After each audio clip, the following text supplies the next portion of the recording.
The Carpenters were on the Tonight Show just about the time they were really getting started and coming to national attention. And this Tuesday night, there'll be special guests on the Bob Hope Special.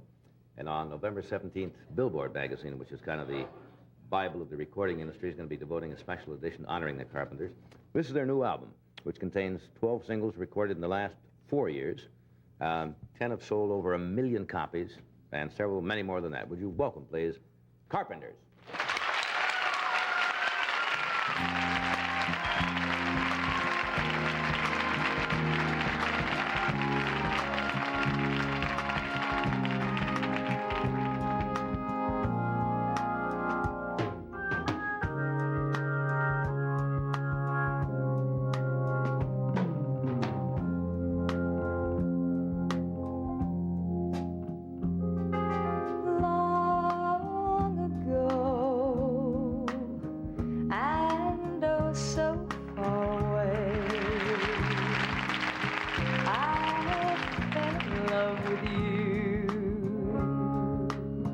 Before the second show,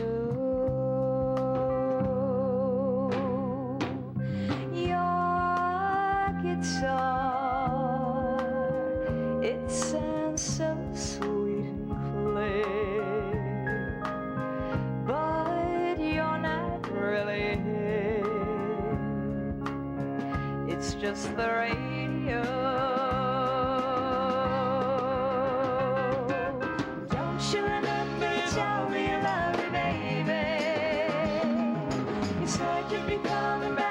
Way again, baby. Baby, baby, baby, baby, oh baby, I love you, I really do. Don't you remember you told me you love me, baby? You said you'd be coming back this way again, baby.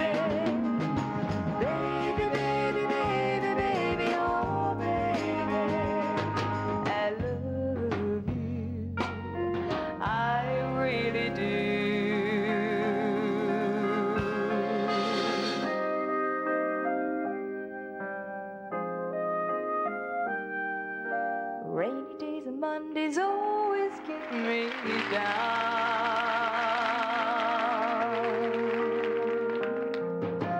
What I've got they used to call the blues.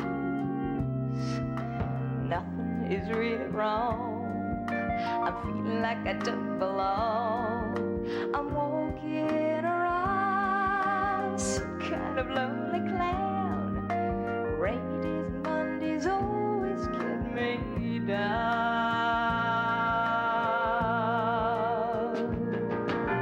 Funny, but it seems I always wind up here with you. It's nice to know somebody loves me.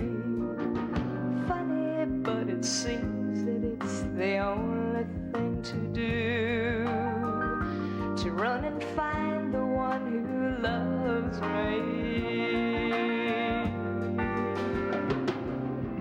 What I feel is come and gone before. There's no need to talk it out. What it's all about, hanging around, nothing to do but run. Rainy days and Mondays always get me down. Hanging around, nothing to do but run. Rainy days and Mondays always get me down.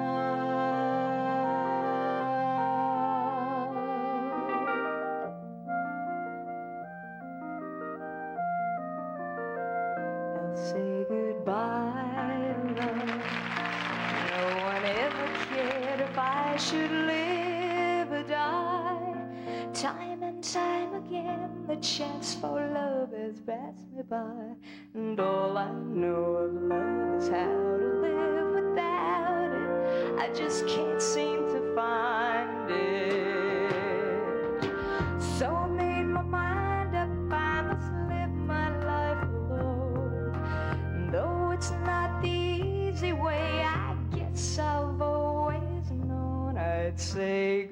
goodbye to love. There are no tomorrows for this heart of mine. Surely time will lose these bitter memories, and I'll find that there is someone to believe in and to live for, something I could live for. All the years of useless search have finally reached an end. Loneliness and empty days will be my only friend. From this day love is forgotten, I'll go on as best I can.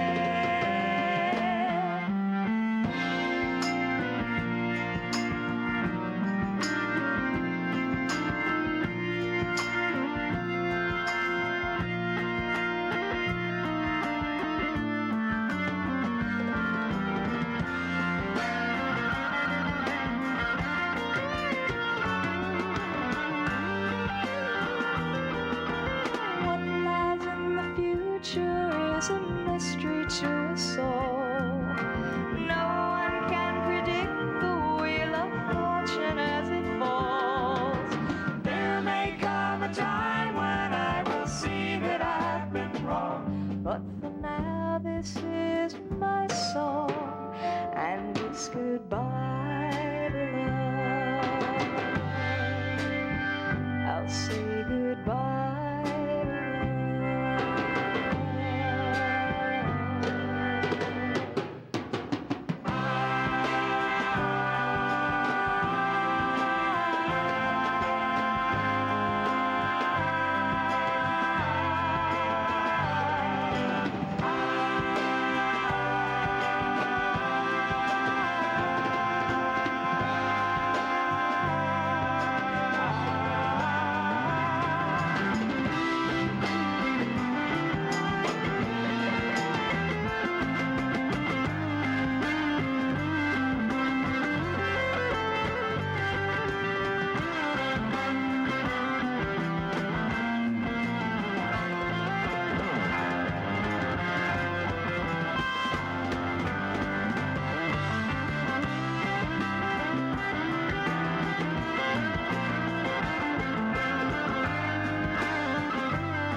Some more of the Carpenters.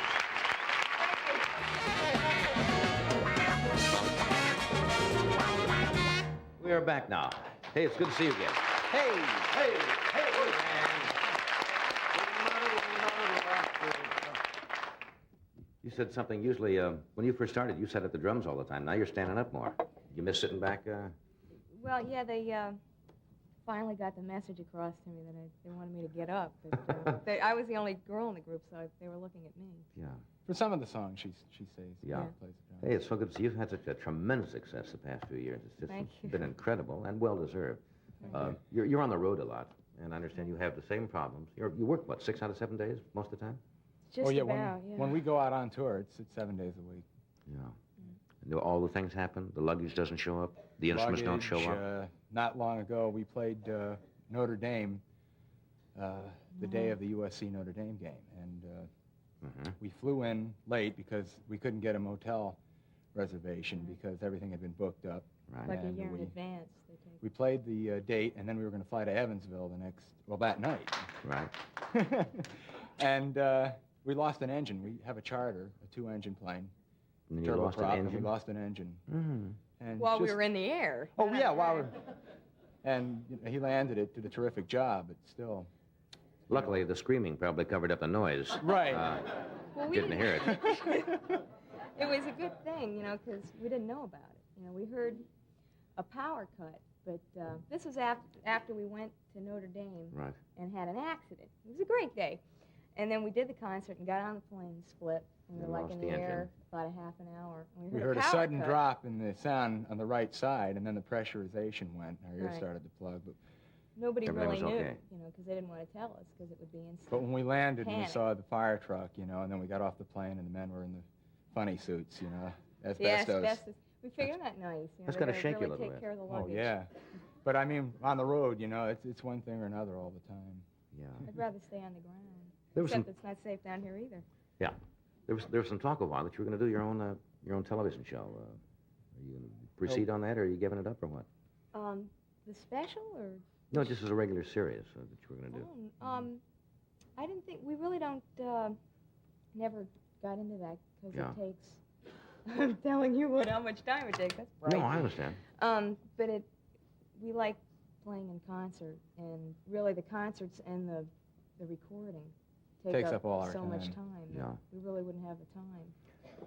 Even though I'm in television, I think sometimes you miss on television. You can't really get the sound. There's nothing like an in-person concert, I think, for Oh, music no. to get close to the audience and let them hear the whole thing. Yeah, Right. it's like, even from here to there, it's too far. Move them off. But then there's no room for the cameras. What's a gold album mean? Does that mean $1 million? Okay, $1 million in sales is a gold album. How many That have you means got it's now? about Is it 440,000 Right. albums. Now, we've been lucky enough to have each of our albums, except the first one, sell over 1 million copies. Yeah. Now, the Close That's View album incredible. sold about 4 million copies, and the others have all sold. That's really incredible. Oh, it's No, have all, Thank all you. sold over 1 million. That's a platinum album. When you Platinum. A get million when you get units. 1 million units that's of an great. album sold. Can I ask you a rather dumb question? Sure. With the success you've had, are you happier now performing than you were, say, when you were just starting? You know what I'm trying to say? Oh, yeah. You're just busier, happier. Yeah. A lot of pressure. Well, that's we're what happy, that's and what this I is meant. what we Sometimes wanted. success doesn't always go along with it. No, I mean, things were a lot more, There have been a lot of groups, as you know, that have come up very quickly, and all of a sudden, because of that sudden success, yeah. it's disappeared very We're quickly. trying to hold our own, but there are a lot of pressures, Yeah. This is what we wanted to do, but Yeah, well, when you say, when you try and get a recording contract, and then you finally get one, and you say, oh, now all I have to do is get a hit. But you really don't know what that means until it hits. And then it kind of, Then you want to get You the can't album. really and then call do it. you this. hardly can get a job before you get a hit. You can't. You're lucky, if you get a thing here or there. Then the hit record comes along, and it's what you wanted, and all of a sudden the bookings start, especially if you sell albums. Right. And then they say, well, if you enjoy it, you have to have a follow-up. Isn't it And funny you how you say- run into all the people who said, boy, I knew then. right. Oh, yeah. Oh, sure. You they're all found over. friends real quick.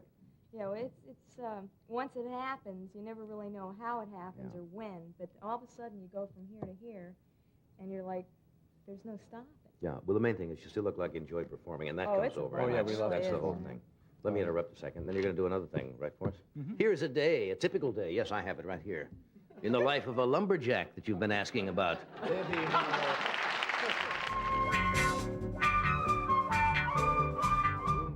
We're back. I understand this next thing you're going to do for us is based on a true happening. Something to do with you. Yeah, Wasn't it, it's a Richard? song that John Bettis and I wrote in 1967. We had a group, and we were trying to get a recording contract, and we weren't getting too far. And, Nowhere. we wanted to make some money to pay for some tapes that we wanted to record, so several of us worked for about 3 months in '67 at Disneyland. And they assign a guy to you who's actually your boss, but they call him a talent supervisor. Right. And we did not get along. Our attitude wasn't too good, and so we didn't get along with him too well. And he fired us, and we wrote a song about him. About this guy who Yeah. scanned you? And- Good. Retribution rears his head. Okay, you all set? You want to run over Sure. and join the group? Here are Carolyn, Richard, the Carpenter.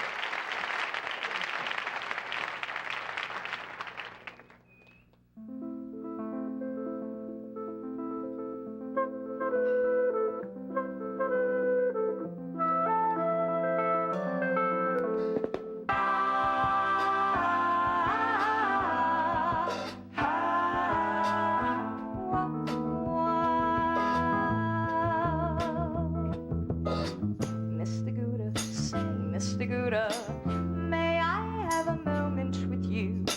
But there is something I've got to say, and please don't let it scare you away. Mr. Gouda, say, Scooter. I have seen you go through a day. You're everything a robot is for. Clocking at 9 and roll out the door at 5. You reflect the company image. You maintain the rules to live by. Shiny shoes, let's keep a neat hair. Now that you're wearing a coat and tie. Mr. Gooder, say, Mr. Gooder, someday soon you may realize you've blown your life just playing a game when no one wins but everyone stays the same.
Shiny shoes, let's keep a neat head.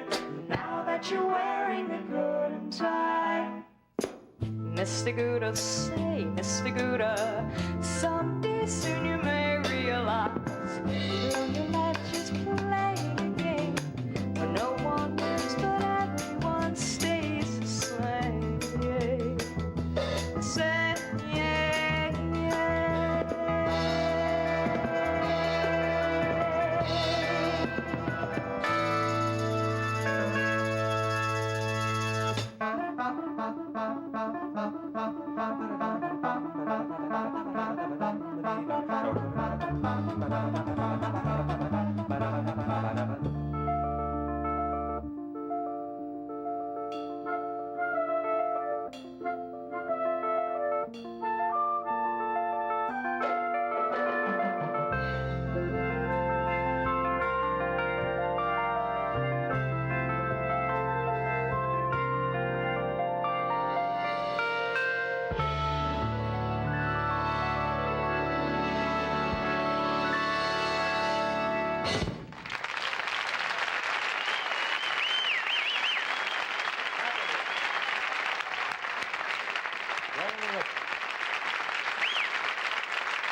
We'll be back in a moment. Make the good times last with a Sony tape recorder. Brought to you by Super Scope.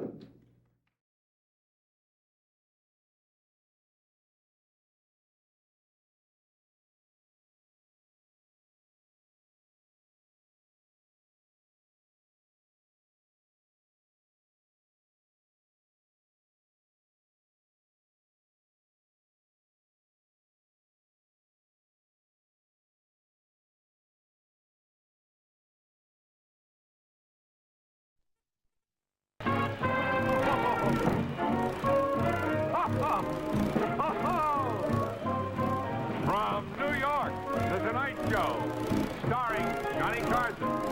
Johnny's guests tonight are Hedda Hopper, Sam Levinson, Jack Douglas and Rico, Jonah Jones, Dick Henderson with the NBC Orchestra, and me. I'm Ed McMahon. And now, here's Johnny.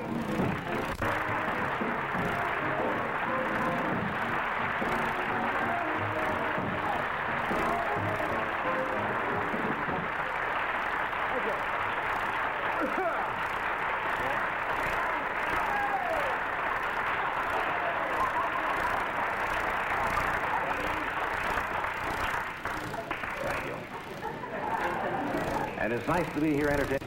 See, I've been on vacation the past couple of days, since Friday. I was supposed to be back last night. But over the weekend, I was in the Virgin Islands. And if you think I'm going to make a joke about that, you are nuts.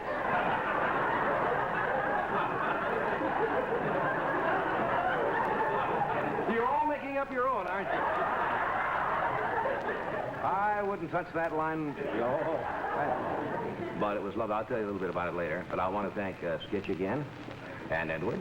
Thank you very much, guys, for filling in on Friday and Monday. Today's Tuesday, isn't it? Tuesday. But I understand you did great. I didn't get a chance to see it, but I had a telegram today that said, I want to thank you for letting Skitch and Ed fill in on Friday and Monday because it did me a lot of good. Really? Yes, it was from Steve Allen. Oh. No. You know I made that up. You know I made that up. I'd like to welcome the out-of-towners here tonight. Everybody from out of town?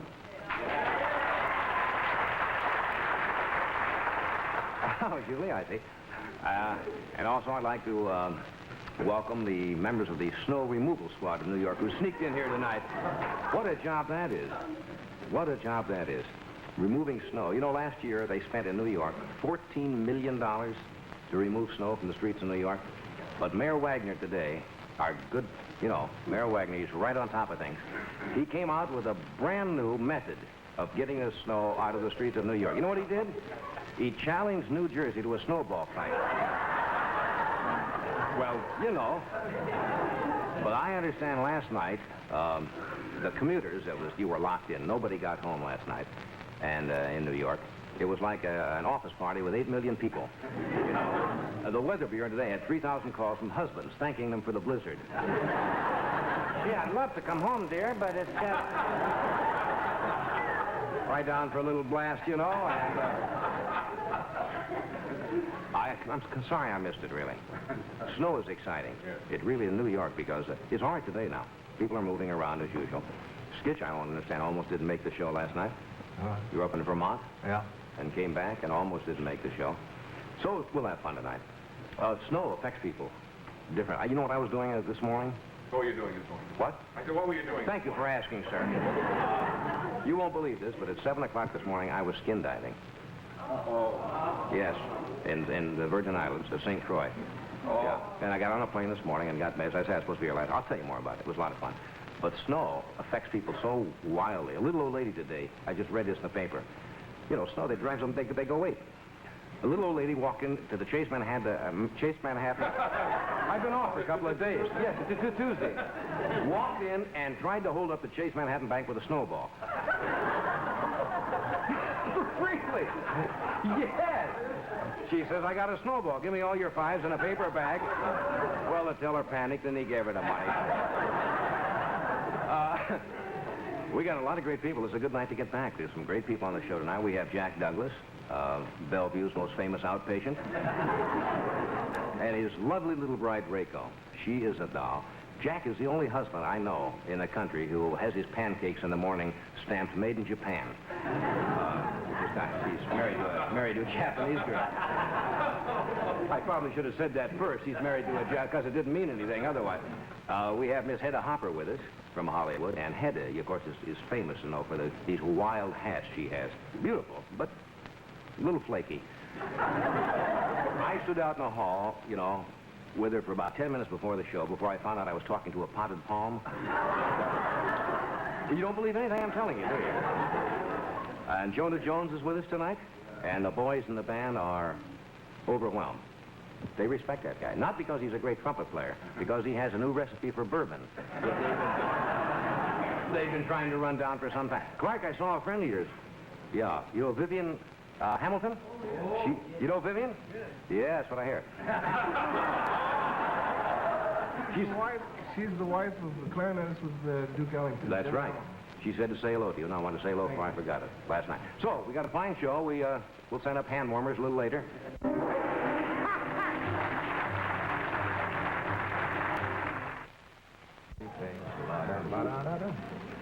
Good to see you again. Happy to be here. Did you have fun? Very nice. Yeah, what's... Very happy you're back.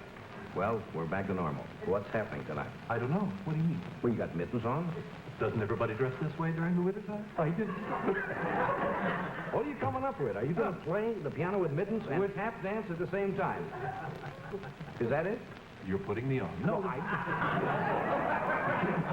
thought it was a novelty act. And out from Bayonne, New Jersey, ladies and gentlemen, tap dancing and playing the piano with mittens. Oh, you're going to go? All right. All right, no, go. Shit.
Well, I can tell I'm back.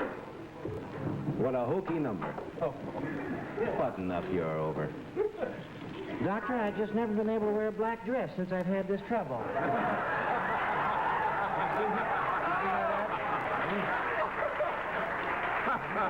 My dear, haven't you heard about Clyde? He'll put it on. Remember, she comes back the next week and she's got a white dress and no more of this. What is that stuff? Snow. Plastic snow. Plastic snow. Why couldn't we go? We got 8 million tons of snow in New York. We gotta get plastic. Well, our show goes out and gets plastic snow. We should have brought in some snow and have a snowball fight tonight. We'll challenge you later, friends. Pass out snow to the audience. Hey, John. Come on, John Day, don't talk with him. But he's getting something else over there now. John, you enjoy working here, don't you? See? It's just a little courtesy. We'll get you... And a threat. Hey, thanks also for filling in. Quite welcome. We enjoyed it. Glad you're back. Then you had fun. Things are back to normal. I was about to start over myself last night. Oh, boy. Mr. Stark and me. That would have been fun. I'd like to see him get Art in here and do something. How much time do we have? Minute. 1 minute? Have you heard these new what's jokes? I guess they're not new, but there's some new ones around. You know, what so-and-so is so-and-so and so. It's like riddles. But they call them what's joke. Aren't you kids doing these? No. Well, for example, what is purple and puts out forest fires? You heard this? No. Smokey the Grape. They're like elephant with no elephant jokes, but they're wild, silly jokes. What is 50 feet long, rubber, and has a long tongue? I give up. The Jolly Green Giant Sneaker. These are so bad that they're great. They're wild. What's yellow and clicks? A ballpoint banana, you're right.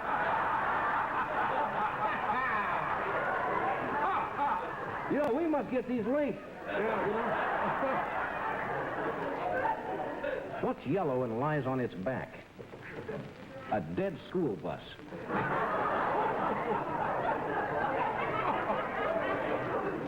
Where did these come I from? think the kids made these up. What's Smokey the Bear's middle name?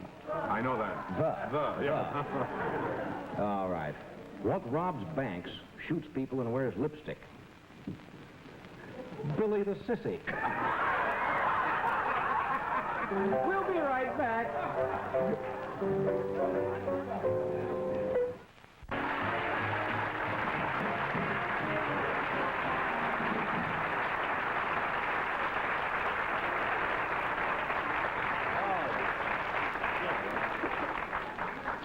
Hello.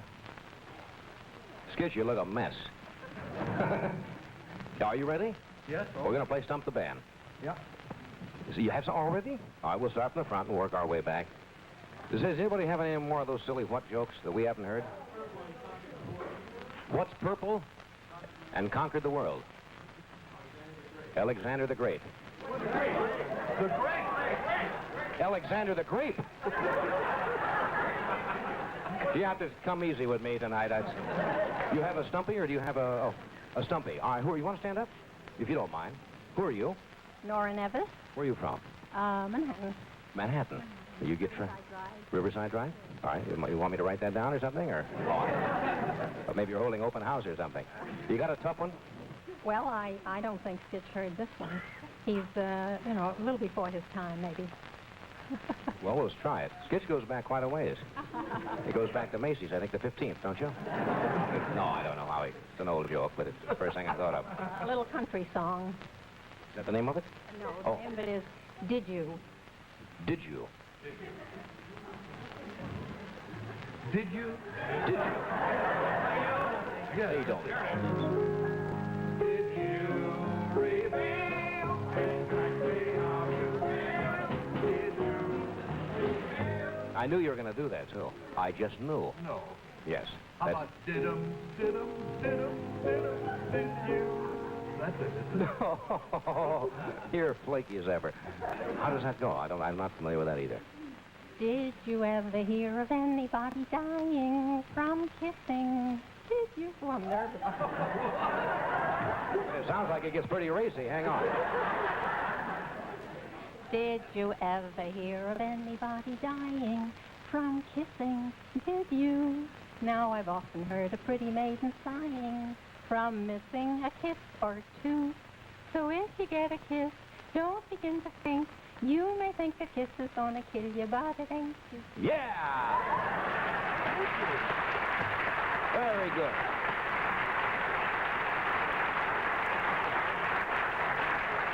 Yeah, very good. That does go back a few years, doesn't it? There's a wonderful show in town called Beyond the Fringe at the Golden Theater. Have you seen it? Well, you have 2 tickets. Well, thank you. You want to stand up? Hi, who are you? Jan Greeley Where are you from, Jan? from Wisconsin. What are you doing in New York? I'm a student in New York now. Where you go to school? Where at? It's the Latin American Institute, taking the secretarial course. You're taking a Lingual. Lingual. Oh, good. All right, that's enough of that. What's the number? Chicken dinner. Chicken dinner? Chicken dinner. Is this a new song? No, it's quite old. An old chicken dinner. It's called Chicken Dinner. They won't know this. No, we really don't know that song. Well, you caught us all by surprise by not knowing it. Ed was trying to get us to sing Fry Me in the Pan. Fry me in a pan. I don't think so.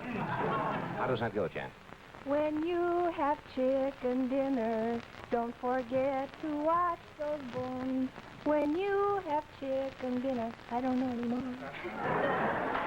I'll accept that.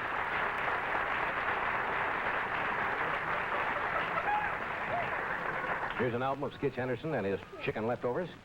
Playing. You have a what's it joke? All right. What's purple and has bucket seats? What's purple and has bucket seats? A sports grape. A sports grape. Sit down, please. A sports grape. All right, I'll try another gal here. You want to stand up? Who are you? I'm Carol Lang Where are you from, Carol? from Fond du Lac, Wisconsin. Are you together, are you? We graduated from college together. You did. What'd you major in? Education. I'm teaching in Mount Vernon now. Kindergarten. Hey, kindergarten. Oh, boy. Madhouse. What's the number? Bring that sinner home. You're teaching kindergarten. That must be swinging. Is this a progressive school you got? All right, children, let's all sing Bring That Sinner Home. Must be a great class. Okay. Bring that sinner home. Mel has it. Mel has it. All right, Mel. Mel and Clark. Here we go. Bring that sinner home. Worked so hard he could not stand. Bring that sinner home.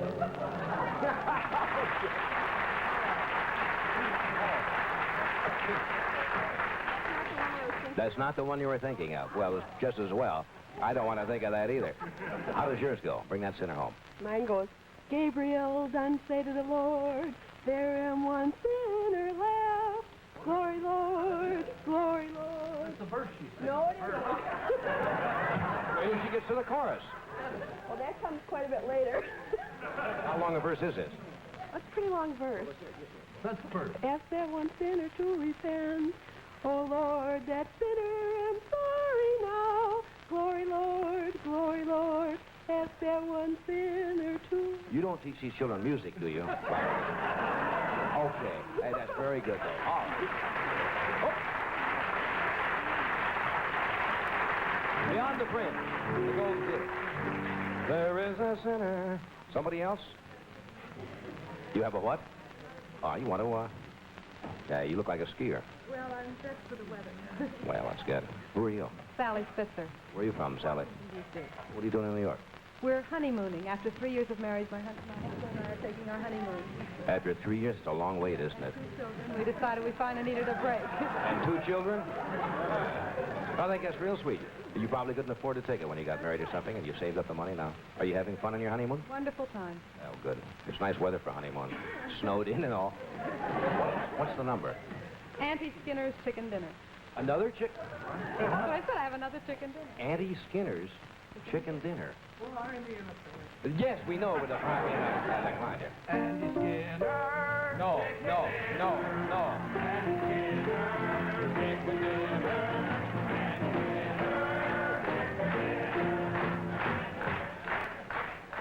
Wrong. They seem to think that's not it. That's not it, huh? The flip side, in case he wants to know, is the little old Ford that rambled right along. Maybe he knows that one. What? The little old Ford that is on the flip side. It's a collector's item.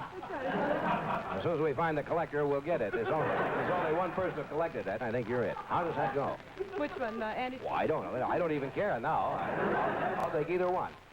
Come along to Andy Skinner's chicken dinner. Da-da-da-da-da-da-da-da. I don't know the rest of the words. Come along to Andy Skinner. What is that? Kind of a song is that? Well, that's for you. And have a happy second honeymoon. Or is it a first honeymoon? Well, first one. Do I have to do something here? Come along to Andy Chicken. Hold on. Whenever our next guest is in town, playing at New York's one of New York's most popular supper club, the Embers, we ask him to stop by and bring a little of his music, and he's with us tonight, and he swings. Mr. Jonah Jones.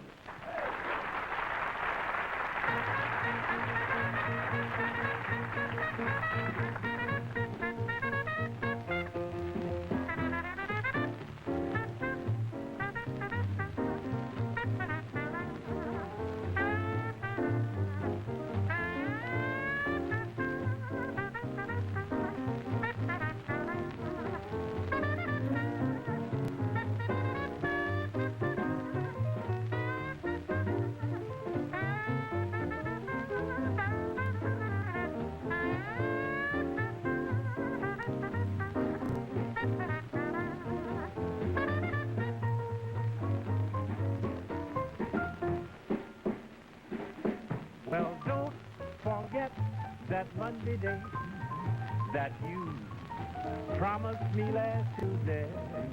I have found a cozy place where we can meet at noonday. I'll be waiting, no hesitation, 'cause I found a place just for mating. Yes, Mama, don't forget that Monday day that you promised me last Tuesday.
On our stage, ladies and gentlemen, the famous cleansing tissue test.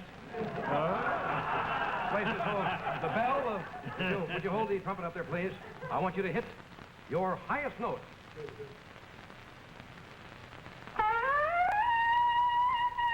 you are. You see that? I knew it was a fix. Don't thank you, Dad.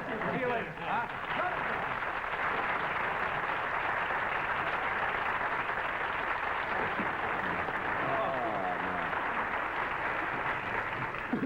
That's great. John, they'll be back later in the show and do another slug for us here. Already? Nothing has changed, right? Nothing. Right back into rank commercialism. Well, it's not that rank. We're very happy with it. Very nice We commercialism. want to thank the Rank Company for making it possible. I forgot to mention 11:30. I thank the early stations, but I want to thank you and Skitch for filling in on Friday and Monday last night. Thank you. Because I saw both of you, and you really do some wonderful work. All right, And I think you're a lot of trouble. Yes. I was down the Virgin Islands at St. Croix, which is one of the Virgin Islands. I had never been there. And gee, it's delightful down there. And to come back to this is such a change. I was out there this morning at about 7 o'clock on the beach. We got a plane at noon. It's only 3 hours. And gee, it's nice down there. Just get away from it. Seems like you're gone for 2 weeks. But we were a place called Grapetree Bay down there. And you know why it's named Grapetree Bay? Because right there on the bay, there's a grape tree. One grape tree, you know. Well, they can't call it an avocado. No. It's delightful to have little houses and cottages and a lot of fun. But my vacation started out as a comedy of errors. You know, I don't get away on the show much, and none of us do, for a few days at a time. So I got on a plane Friday, my wife and I, Joanne, and started off to the Virgin Islands. And I'm sitting on the plane, and I thought I had a little eyelash or something in my eye. And all the way there, I'm like this. You know, you feel, and I tried all the little tricks you're supposed to do by rolling it up, you know, and rinsing it out. And you're still like this. And it really started to irritate me. So we landed, we went to St. Croix. And finally, I didn't know what to do. This was really bugging me. And so the guy at the hotel called a doctor. And luckily, they had an ophthalmologist on the island, a regular eye doctor. And he came over and he said, you have a piece of metal. First time in 38 years, I found out quite a few people have had this happen. It was a little piece of rust from some kind of metal embedded in the eyeball. Gee. And I had to go in, and this guy, you know, they anesthetize the thing, and then they come in with little instruments, and you do all of this. And so for instance, from Friday till Sunday afternoon at 4 o'clock, I didn't see. They had that, because the only way you can get rid of this, I mean, is because it was irritated so badly after they took it out, was to blindfold me. So I had complete rest. So I sat down there from Saturday till Sunday afternoon at 4 and didn't see a thing. And I'd say, how's the weather? She'd say, beautiful. I'm coming into breakfast, you know, and I can hear the surf, and it was wild. I could have told you a lot about that because many mornings your eyes have looked rusty to me. Yes, well, that was a far different cause than this. But luckily it turned out all right. The eye is a very, very delicate. Look, you know, it's still a little, the lights here it's still a little light sensitive, so if I blink a little tonight, don't think I'm flirting or anything. But all right. Luckily he was a good doctor. He got it out. But what a way to start a vacation for 2 days. But I did get some skin diving in, and it was nice. I got my back burned. You know, I have to come back with a little sunburn. But it's a nice place down there.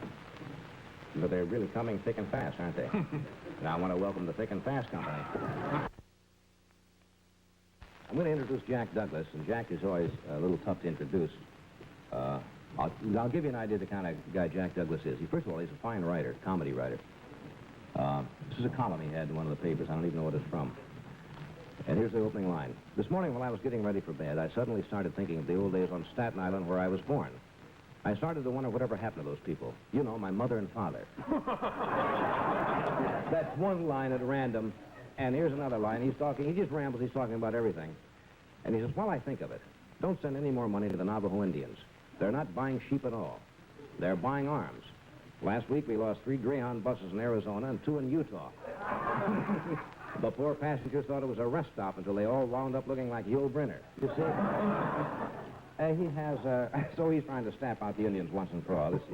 He has books like My Brother Was an Only Child, Never Trust a Naked Bus Driver, A Funny Thing Happened to Me on the Way to the Grave, his autobiography, a strange sense of humor, as you will find out. Meet Jack Douglas. Jack?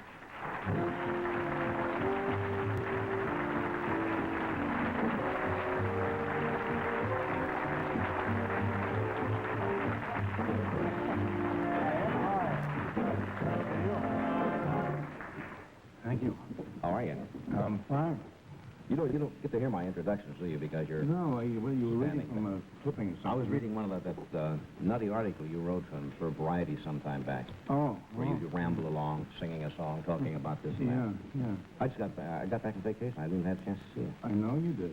The Virgin Islands. Huh? I was indicted. You were on vacation, but I haven't seen you since you got Well, back. I wasn't exactly on vacation. I was in Puerto Rico. I was an exchange welfare case.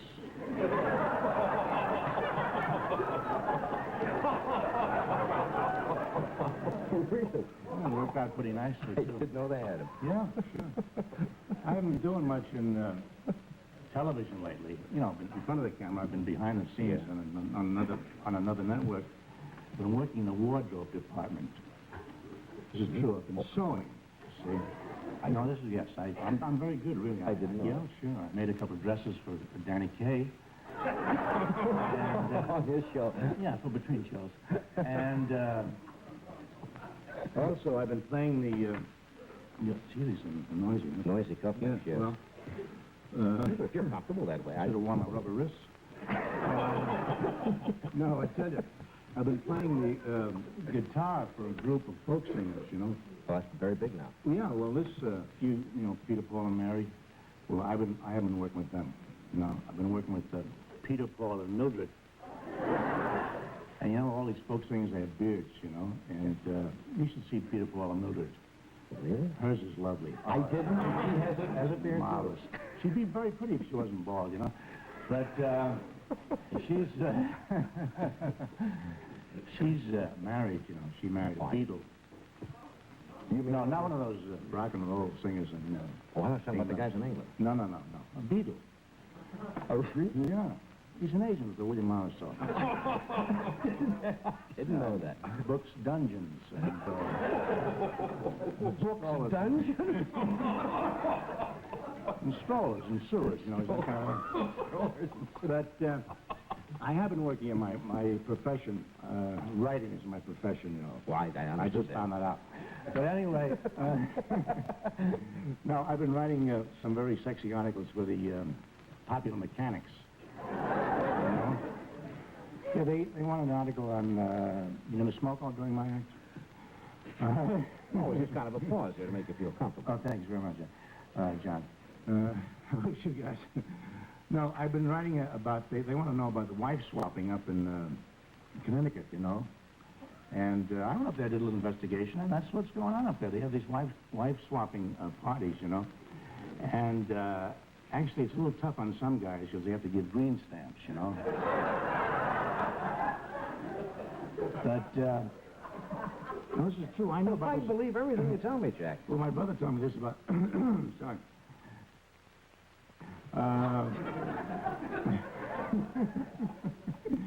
My brother told me about this a long time ago. He was in New Haven, you know. He graduated from Yale this last spring. And he told me about this. He's a bartender up in Buffalo now, you know. Well, he thought he'd start at the top. You're not going to fool around with that, huh? But actually, he was very popular at Yale, you know. I'm still talking about my brother. Yes. Well, he was voted the one most likely to be found dead in a motel. Alone. But I don't think that's going to happen because he just got married. You know? He did? Yeah, married a girl. Very conservative. Well, what is this? We have to go away for a few seconds? I may go away for a few No, just stay right here. We got...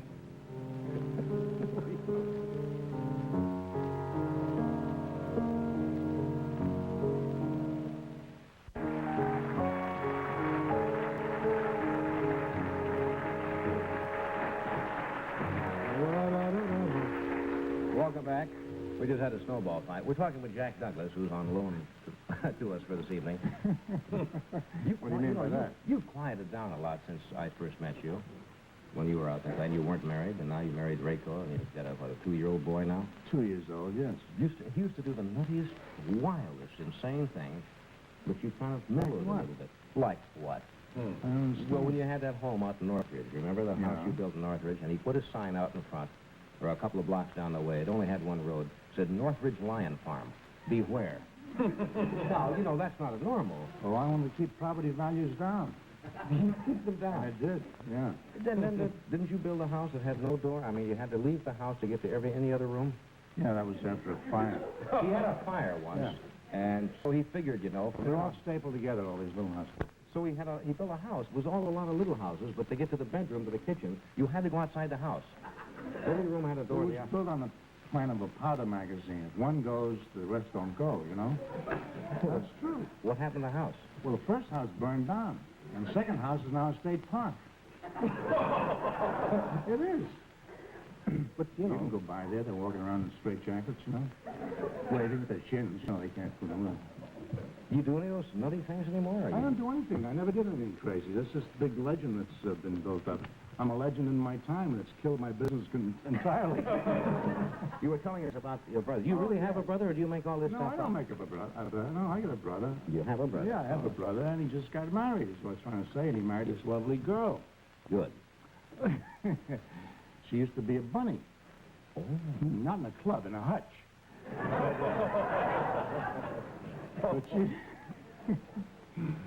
But she's a little, I wouldn't say she was too bright, you know.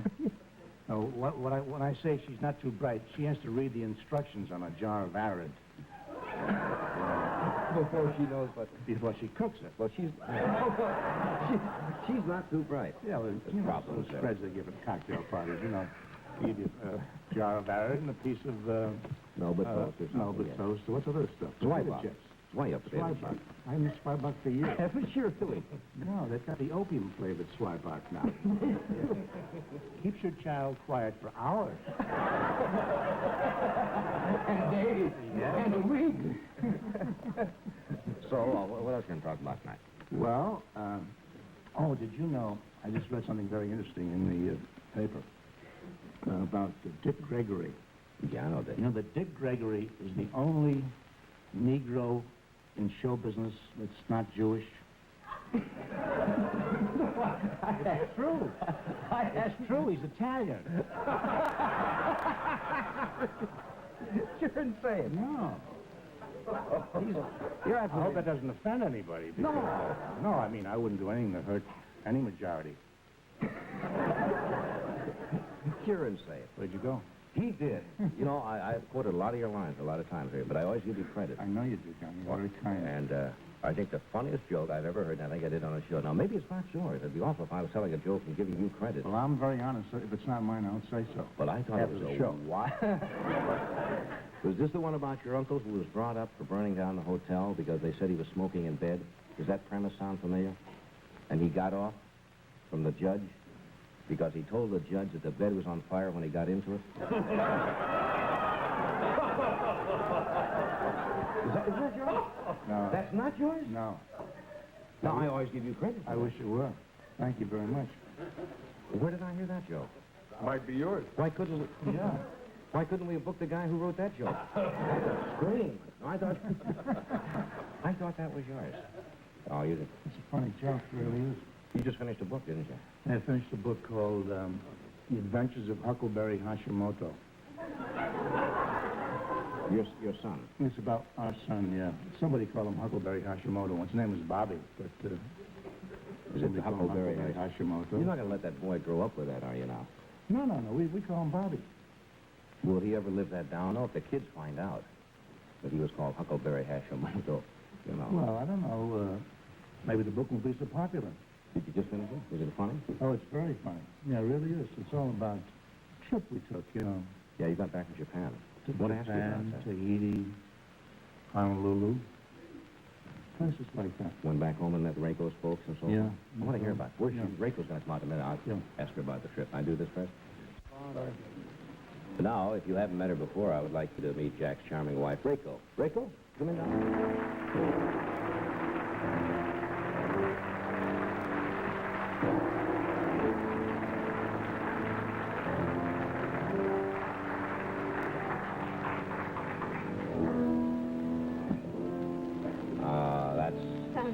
Somebody's dead.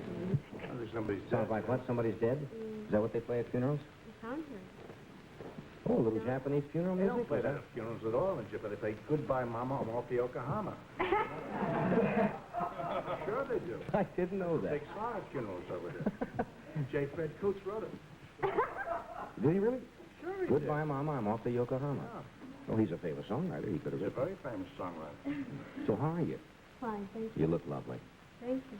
I never know how you're going to be dressed when you come out. Some nights you wear a Western dress, and then sometimes you wear the Oh, yeah, I was typical. sometimes lazy, so I wear like Western. You're American. lazy if you wear American?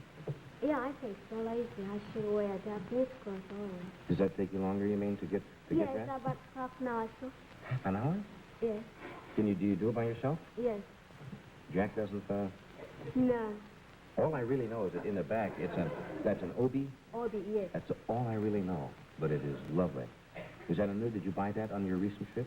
No, this is old one. On the old trip? Yes. I don't have a chance. No, I mean not old trip. I It's don't. an it's an old dress. Yeah, old dress. Yes. This time I don't have a chance to buy dress. You don't? No.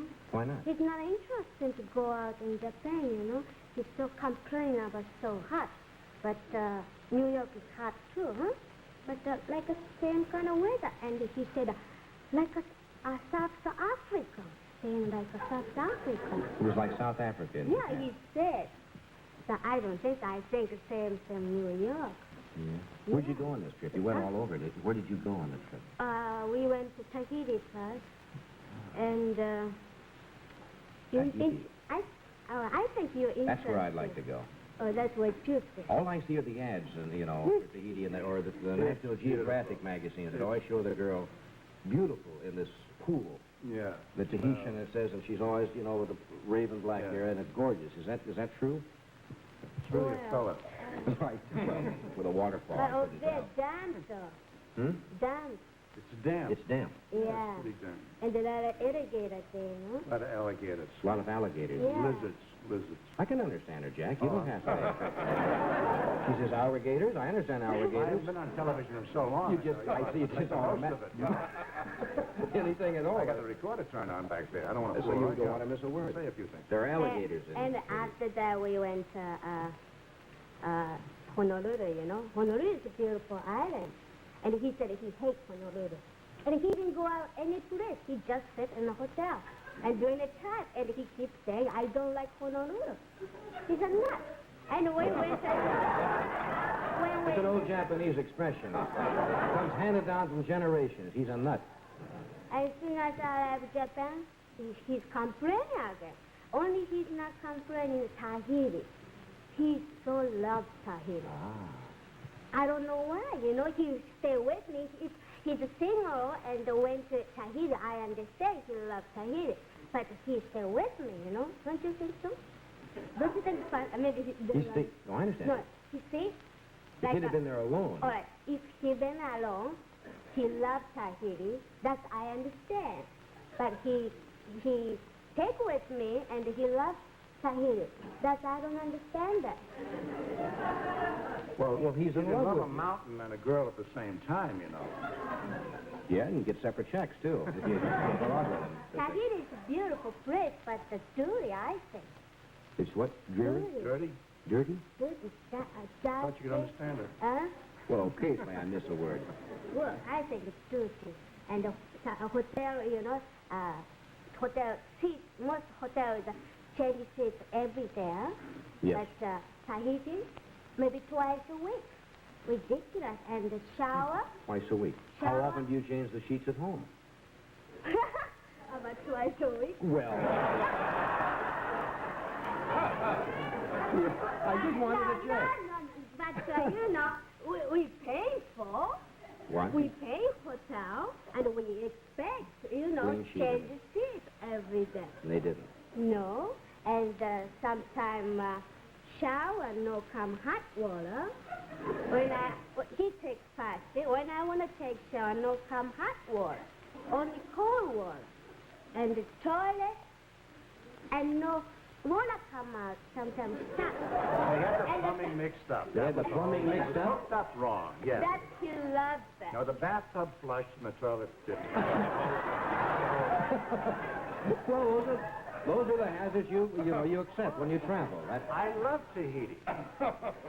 I was there with Bly. Yeah, I think men love We put him in the Tahiti. boat, remember? What? Men love Tahiti, but I don't think women. What? I was with you. Well, I wasn't messing around with the Vahinis or anything like that. Would you let him go to Tahiti alone? Oh, sure. I don't care. Well, that shows trust. That shows trust. You trust him. Because their girls smart, though. The girls are smart. So you cannot fool them.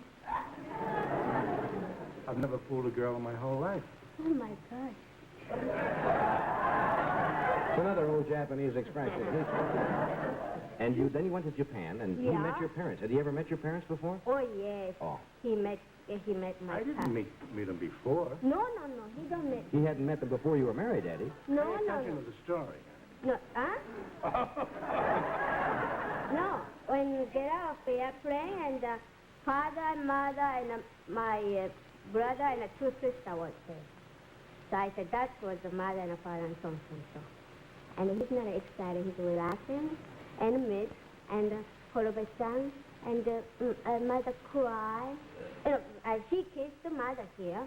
Well, that would make your mother cry. And the mother cry. It'd make me cry, I'll tell you. Oh, yeah? Yeah. No, I was just teasing. Oh, I see. But he kissed your mother. Yeah, he kissed the mother. And we went to into a hotel in Japan. And he started complaining. I said, I'm going to take you out. He said, it's so hot. I don't want to go out. And, I guess I didn't go on the trip at all, huh? Well, he wouldn't go out in Japan? And I said, that girl, a beautiful girl in Tokyo, and I want to show you. And I took him some nightclub. He said, I never saw any beautiful girl. I don't know what kind of, you think beautiful girl. We have Really beautiful girls there, right now, because they got a plastic job operation, and then they make fake big eyes and high nose, take a lot of meat, Oriental people fat face, you see, and they make narrow and they take a lot of meat. And, they fake stuff, and it looks like a really beautiful girl, And he thinks not beautiful. Just excuse me one second. You lost me just a little bit. Yeah, where? You said they do plastic operation? Yeah. To what? Make the eyes... Yeah, make a big eyes. Yes. And put nose, put plastic in the nose. So high nose, see? Like American people. Why would they do that? Oriental people flat nose, you see? Well, what's wrong with it? You're a very lovely, pretty girl. Oh my God! If I have something to gut to fix nose like I go. If you... But I don't have a gut. You don't have a gut?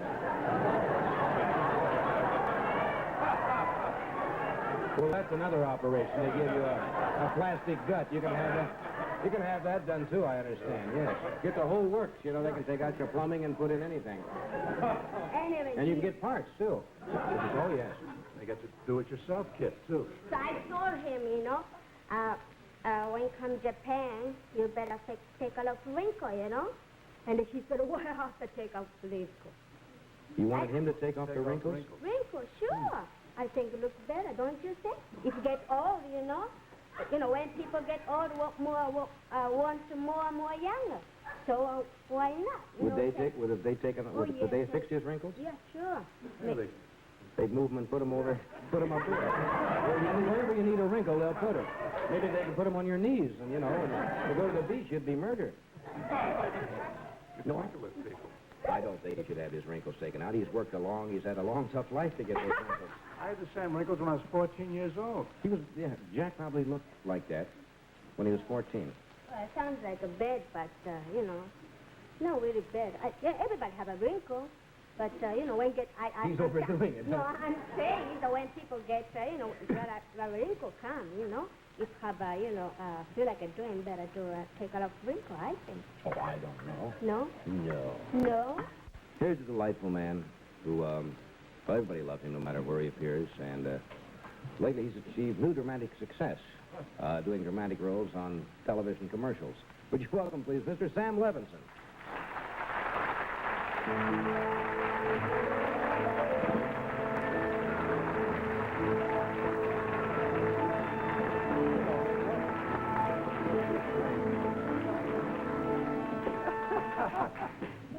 sounds like a Philharmonic. The maestro is at the podium. Those of you who didn't see the show last time Sam was here, he took out the violin and went over and played with... We had, I think, 10 violinists skitched added to the orchestra that night. I was observing how American Reiko has become. I remember when she first appeared on TV with Jack, she didn't say a word. Yes. Remember how timid she was? And tonight she was telling you. Sure. They learned very fast. When I first met her, you were working, I think, at the Blue Angel in New York, and you had just been married, and I would say, everything you say, she just smiled. You say hello, she said, uh-huh. Everything was just fine, no matter what you'd say. That's a safe way, you know. Safe way, just smile. I don't know how she ever learned English, coming from the... It must be terribly sounds different. you just never learn. No matter how long you're going to live, and I hope you live a long time. Certain sounds, by the SH, she hasn't said one tonight. The seat, the fix, changing the seats. Well, apparently don't say shoe that way, you don't. And you still get along without it. So I guess so. I understand it perfectly. Yeah. So how you been? Fine. You're Nice lovely. to be here again. I had a lot of fun last time. Skitch and I played, and I took my violin out of the mothballs. We had a lot of fun. Hey, you know, I was going to ask you something the last time you were on the show. We didn't get around to it because we had such a grand time with the music. But a lot of times, practically 7, I guess I'd be right in percentage saying that 9 out of 10 comedians or people who do humor always have in their act someplace, and I've heard you talk about it, talking about their childhood and the poverty. Yeah. I guess it just must be that anybody who dealt in humor must have been poor. But somebody saying I was on the Lower East Side and I was poor. Now, were you really poor? Oh yeah, we were poor, but I was not a miserable child. I wanted to be clearly understood. I didn't know I was underprivileged, and nobody told me, so I just went around enjoying myself. That's the difference. You don't have to be miserable necessarily if you're poor. Though poverty is no. My mother used to say, I'm sure Jack knows his little proverb. Poverty is, it's no disgrace, but it's no pleasure either. You can learn to get along without it if you have to. So I was a happy child because I didn't have money. It was the only thing I didn't have. We had a nice family, had good parents, we had books and music and culture and relatives and living people all around me, and I just had a lot of fun. And as the boys sit around now, I'm the baby, I'm the kid brother, and we still reminisce about the wonderful times we had. And there were some delightful things which normally go to a psychiatrist with, like these traumas, these great tragedies. My brother and I we wanted to see the world. We never got off the block. This was kind of a small ghetto. So we delivered chickens, and we delivered orders, and we carried bundles for ladies, And we wanted to see the world because nobody gave you money. In those days, allowance had not been discovered. And my father said he didn't understand why he had to pay children for living at home. That's right. So now my kid has a minimum guaranteed wage every week, pay off. And you always end up owing him 12 cents. You owe me from last week, So we delivered orders, and we went to Times Square to take a sightseeing bus to see the world. And what happened to us then should usually lead people to the psychiatrist, but we got used to this kind of thing. We took the sightseeing bus in Times Square to see the world, and the first sight they took us to see was our block. I'm going to show you some of the rough neighborhoods. That's right. They just drove us through it. Everybody saw us in the bus. Then we got arrested. That's right. Now, we look back and laugh and say, how did these things happen? We got used to it. We had poverty and love. That it immunizes you against it. I know a lot of rich kids who have parents that don't love them. We were very much looked after and regarded. Do you think people who come from a background of less than moderate or low income necessarily have more love than people who are rich? No, You're not trying to draw that you correlation, can have it are in you? any neighborhood. I've seen slum homes in very classy neighborhoods. It's how you run it that counts, and I came from very aristocratic homes. Just no money, that's all. Just no money? Just no money. Everything else was there.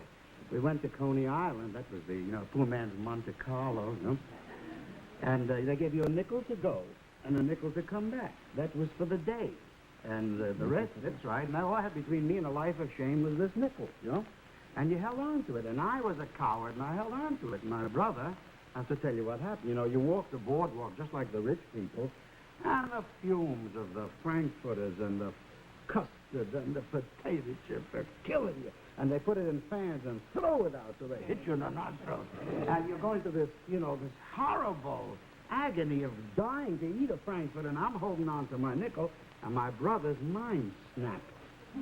And he says to me, I don't care if I never get home. He says, I'm going to eat a Frankfurter. Do I have time to finish this? Sure. See? So I said, what are you going to do, Al? He says, you're going to sneak me on the trolley car. See? Now I'm an accomplice to this. So I don't know what he's going to do. So I said, all right, if I have my older brother, see? So I snuck him, as they say, snuck him onto the trolley car, see? And the conductor of the trolley counts the number of nickels and the number of people. And he's short 1 nickel. Now he's counting heads there, see? And I want you to forgive my brother because you know now what led him to this crime. My wonderful brother sat there quietly eating a Frankfurter while they put a little old lady off the trolley. Good, huh? Strong youth. You bet. Oh.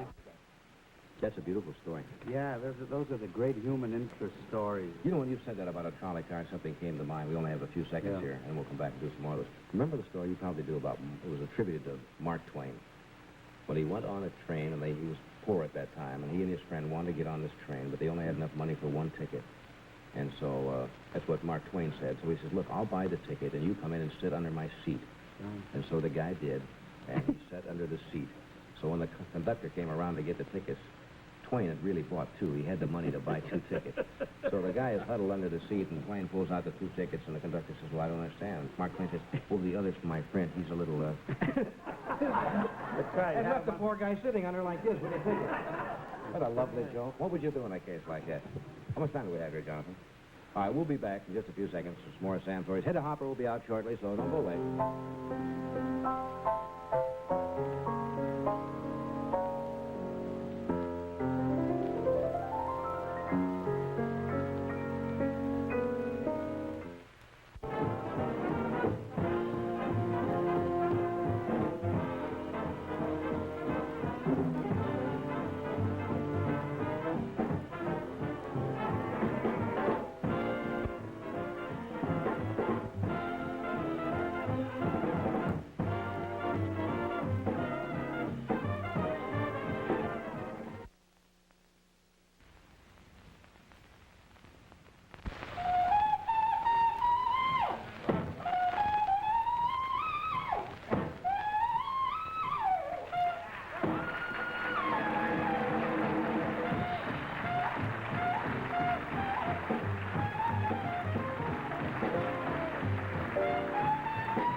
I never know whether you folks are waving or drying your laundry, you know, or you're surrendering at this time of morning. Our guests tonight are Sam Levinson, Rayco, and Jack Douglas.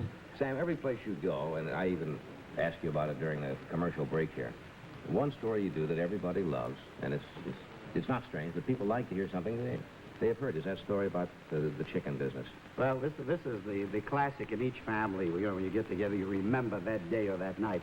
As I mentioned here, we never went hungry. My mother had one of those magic pots. You remember those kind of housewives? Not a pressure cooker. My mother was not interested in cremating chickens. You know? She had time, and she used to cook slowly. She had a magic pot. No matter how many people dropped in, stick in her hand, and out came chicken legs. Chicken legs, chicken legs. No chicken, just chicken legs, chicken legs. Somewhere there were chickens walking out without legs because my mother had all the chicken legs there. Well, disaster struck. See? She got caught once. You know, Uncle Louie, Aunt Lena, and the 8 kids happened to be in the neighborhood coming through Connecticut or something. And she sees this mob come in, and she's got 8 of her own. So she calls an emergency meeting in the dark bedroom. That's the one with the window, you know? And she says to us, children, you may have lived through this. She says, children, do me a favor. Say you don't like chicken. See? Now, I understood. You know, we didn't have to draw diagrams for it.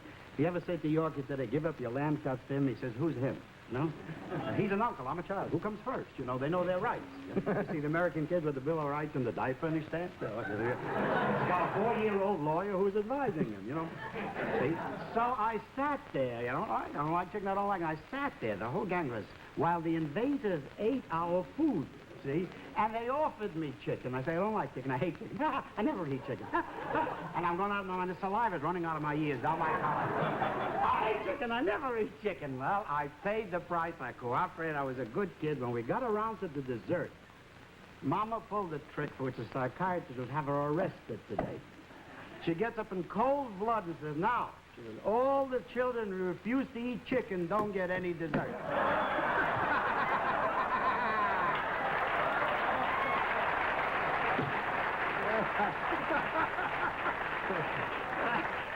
Isn't that a groan? You get a groan. Boy.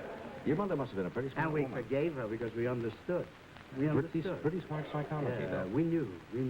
You have time for one quickie? When Papa lost his mind, my father didn't have any money to spend, but he must have either found a wallet or got a raise or something happened. He took a batch of us to Coney. Go ahead, live. And, we wanted you to Pa, can you afford this? Potatoes? Go ahead, don't worry. Can you afford it? And we went around affording this and affording that. Well, we've been to potato chips and all the stuff you need, the fuzzy candy and the marshmallows and the works. You tell him my brother Bill comes over with that look in his face, which every parent knows, and he looks up to Pop and says, Pop, he says, if you think you can afford it, I'd like to throw up.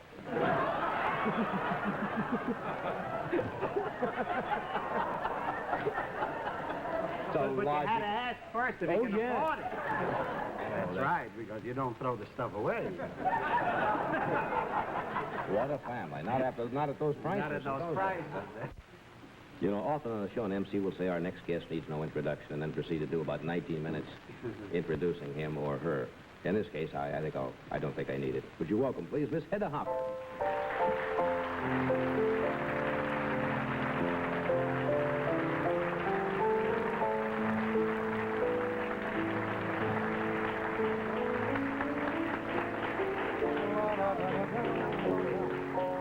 Thank you very much. Oh, I thought I'd never get on. You think you were about ready to give us up? But it was wonderful, dear. I get a little nervous before I come on a television show. You do? And I thought, well, now, I think I'll say a little prayer. And then I thought, gee whiz, I can't do that. That's a federal rap. Yes. I don't know whether that applies to television or not. That'd be awful to be picked up on that offense, wouldn't Wouldn't it be dreadful? I know that you can't say anything political on any of your shows. Why but not? I'd like to say that I think I know what they could do with Cuba. I think Joe Kennedy is so rich he could buy it. Jackie Gleason could sit on it and sink it, and Harry Truman could tell you what to do with it.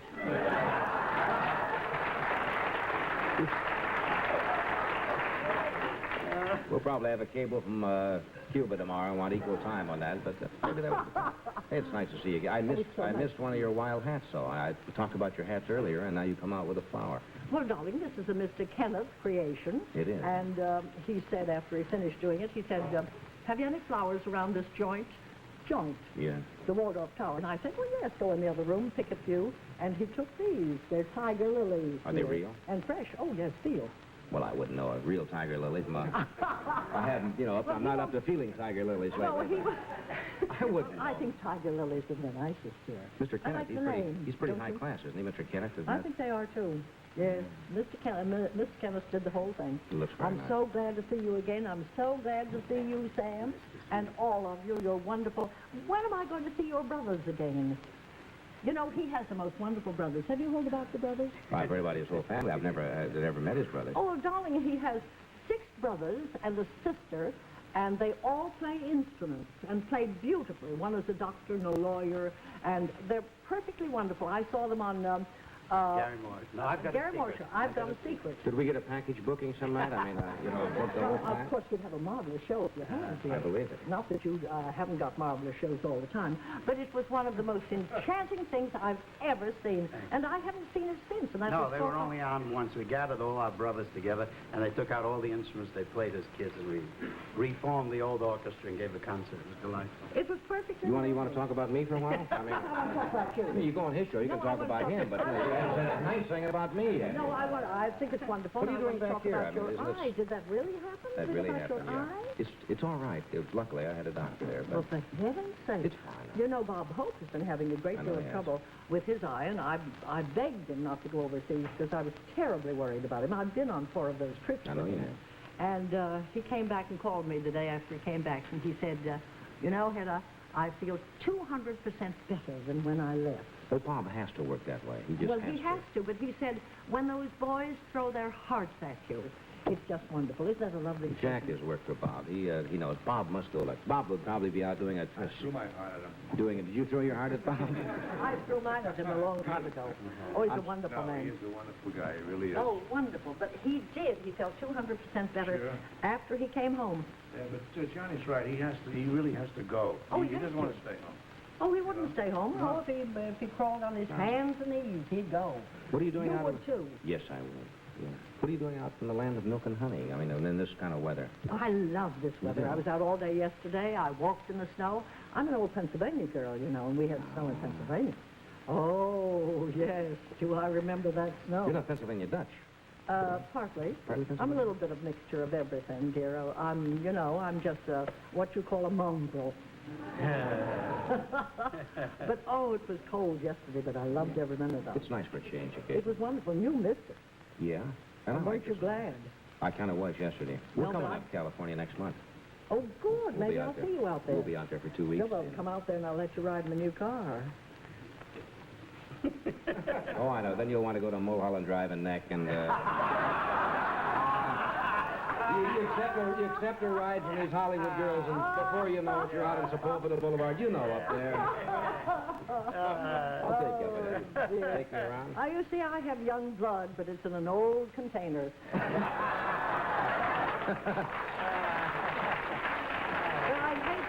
hate to think that in my September years, I had blown June, July, and August. Not if you think that way. You haven't.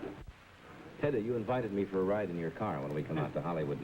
Is this a special? I didn't follow up on that, but is this a special car or something? It sounded like there was something special about it. Oh, yes, it's a Rolls Royce. I got it for nothing. I got it for nothing. I met the man. How does one get a Rolls Royce? I mean, as a fellow. Well... I'm not impugning anything at all by that. I mean, how did you get a Rolls Royce for nothing? Well, dear, I only met the man once.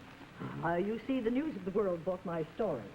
And I was invited to have luncheon with the editor, and he introduced me to the owner.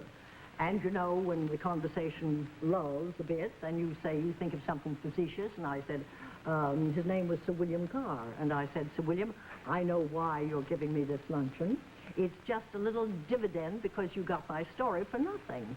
And he said, well, Miss Hopper, not quite for nothing. And I said, well, almost nothing. And then I passed on to something else. The next morning at 9 o'clock, the head of the Rolls-Royce company called up and said, Miss Hopper, Sir William Carr has just bought you a Rolls-Royce. Well, I thought somebody was pulling my leg.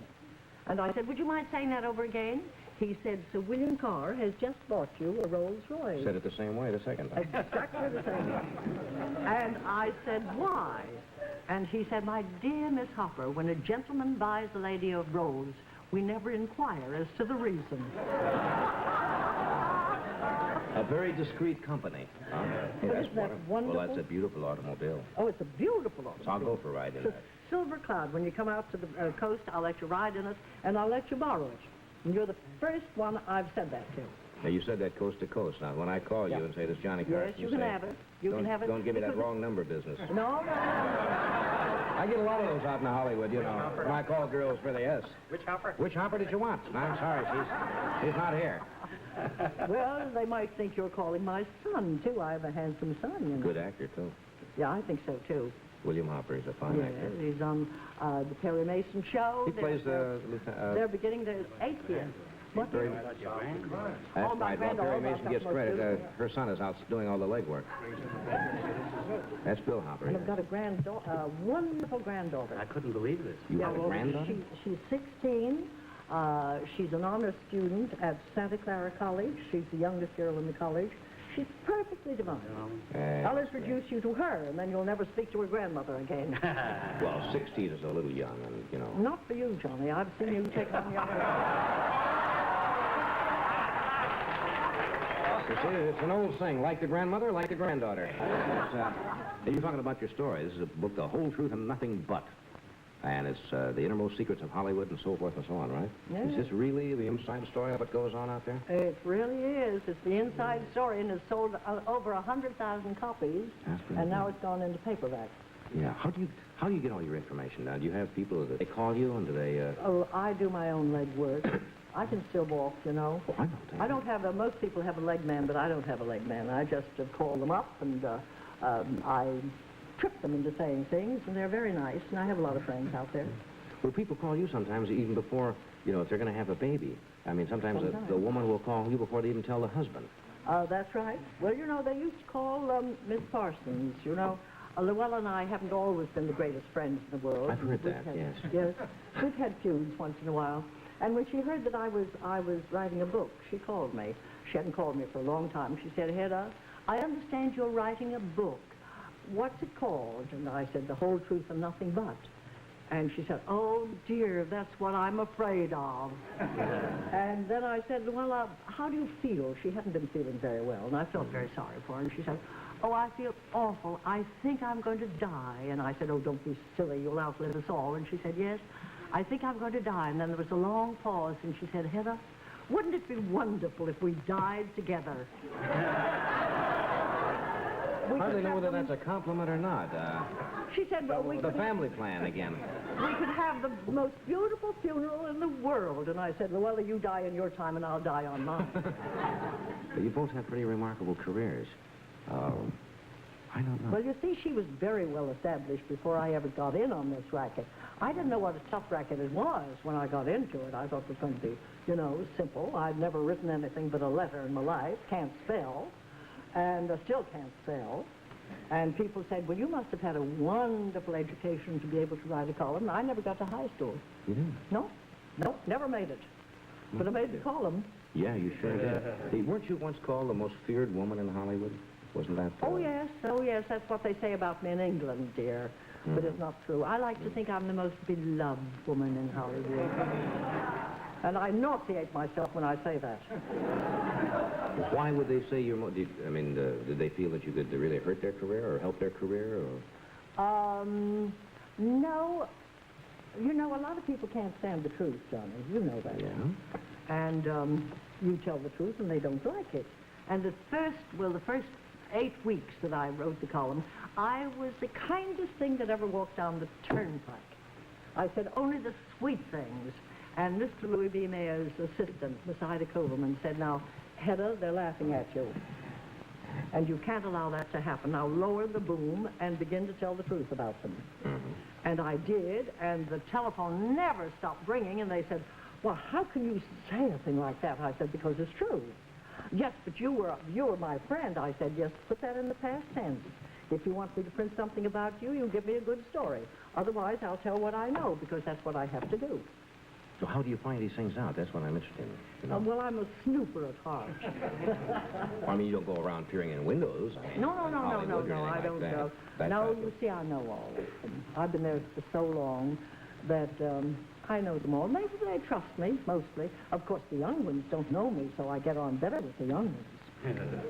Well, can you fill us in? Have you got anything, you know, that's coming up? A lot of people like to know what's going on out there, and I don't follow too close, you know. Oh, well, have you noticed the titles of our pictures lately? Some of them. Well, you see, there's Pillow Talk, Not Tonight, Henry, Who's Sleeping in My Bed, Move Over, Darling. Sometimes I wonder if the producers are producing the pictures of the Murphy Bed people. You know, what do you think about all that? This emphasis or partial sex bedroom drama that they play with so-called emphasis on comedy, but with those kind of titles and... Well, I think it's too bad because I think you can have clean comedies without that, and you don't have to put a sexy title on it. I don't know. I think I'm so bored with pictures of sin, sadism, and all of that. I like wonderful pictures. Now, the most wonderful picture this year is Tom Jones. Have you seen it? I have, and it's excellent. I've seen it 3 times. I think it's going to sweep the board at Oscar time. It is a funny, funny picture. Oh, it's and yet, terrible. within that picture, it is not sexy per se. No. But there's a lot of, let us say, hanky-panky going on. Oh, it's a little stronger than hanky-panky. Yeah. The way in which it is handled so honestly and so out in the open that they're not sneaking about it and trying to be coy about it. It's lusty, and it's back in, I guess, 17th century England. Oh, yeah. And this is the way they live, and they play it honestly, and it's musing, and at the same time, it's a lusty thing, but it's not that little, aren't we being cute? No. In the bedroom type of stuff, you know, and they drop these little jokes, and everybody snickers and say, isn't that cute? That stuff I don't go for, but this is a great picture. And that Albert Finney I was is just sorry I wasn't born in that century, dear. I was kind of hoping, yes. They rode in and were jousting and loving and drinking, and that's all they did, I guess, most of that time. Do you remember that love scene when they were in this embrace, in the bedroom in each other's arms, and he was trying to read the letter from his girlfriend, and she was making love to him, and he'd move her around. It's priceless. That was beautiful. It's one of the most beautiful things you've ever Trying to read a seen. letter from his other girlfriend while he's in the arms of the other, over the shoulder. That's a great picture. I think you're right. I think that will win a lot of awards. Oh, it's already won, I think, the New York Drama Critics. What have you got there, dear? It's Mickey Rooney's Kitchen. I wish I had one like that. You had that, didn't you? Yes, I did. We moved Jonah over in the home of his compatriots over there. You feel comfortable up there? Yeah. Here once again is Jonah Jones.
We are back now.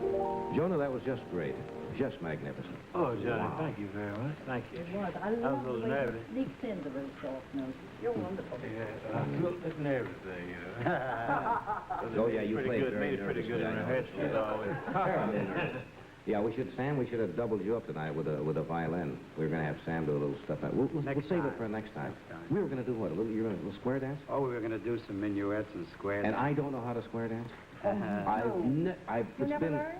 Once, but... You know how to call them? No, you were going to call them. I was? Oh, boy. Turn to your left and go by the Clyde and down, and they have all kinds of wild... Sachet, you know? That's all right. Where would you know from square dances? I don't know. I used to be a big apple caller. That's kind of seasonal work, isn't it? There's not a big demand for that anymore, is there? Migrant apple. This morning we had a hog caller on the show. He was wonderful. Oh, really? Oh, yes, he was lovely. Suey, you mean Suey? Suey, that's what they call him. Yeah, over Suey. there. Oh, Suey. Oh, that I know. Miss Harper, do you remember when I gave you a pig for Christmas? A what? You don't remember, huh? A what? I gave you a little pig for Christmas once. Long, long time ago in Hollywood. Live pig? A live pig, and you don't remember. Is that the one that went up to I don't know where Mary it went. Pickford's house because he liked his... Probably, yes. I heard the some pig stories liked about her it. food and the garbage can better than mine? That's the one. You remember? I suppose it's not easy to remember when you get a lot of pigs for Christmas, which one you sent. You know, you have to go through them. Well, in Hollywood, we call them hams. Hams. Sam will be out in Cincinnati the 25th this month, Sam. So watch for Sam. Eddie, thank you. We'll see you out on the coast next month, I hope. Yeah. For a little ride in the car? Yeah. I sure will. Thank you, Rayco. Jack? Already it's over? Yeah. That's a compliment, huh? Did you say that? This program was recorded earlier this evening.